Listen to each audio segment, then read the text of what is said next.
one of the big issues that we now need to deal with is the development of infrastructure, and particularly around our villages and small towns.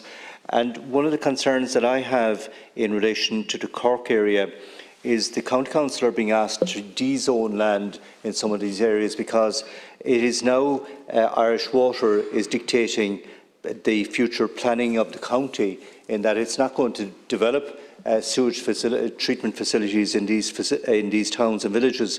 And I'm just wondering, Minister, how do we now fast-track this in dealing with this issue? Can Irish Water engage with private enterprise in relation to developing the necessary infrastructure? And I'm also dealing with an issue, for instance, Minister, where a state agency, the Fisheries Board, objected to a new school being built.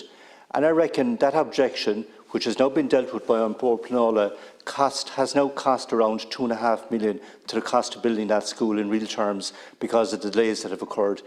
This is not the way for a state agency to deal with it. Instead of dealing with the Department of Education, they should have been dealing with the Irish Water about the sewage treatment facilities.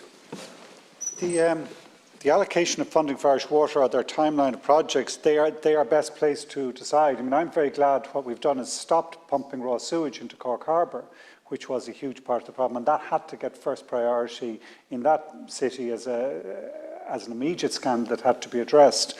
But beyond that, it is a real issue. Now, Irish Water within the National Development Plan got significant additional funding, and I think particularly in everything we do now, the housing crisis is a matter of getting our transport and our water infrastructure in advance of the housing, that transport and infrastructure-led development is where we need to go. So particularly if there's housing solutions that come out of it, I would have thought it would be high up on the Irish Water priorities. Just lastly, just on that issue of the Fisheries Board, we do have an issue in terms of water quality in the country. We've gone from a country, within living memory, 40 years, from having 500 pristine river systems down to 20.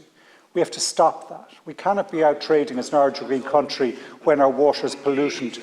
The fisheries boards are a critical warning signal to us when our water quality is not right.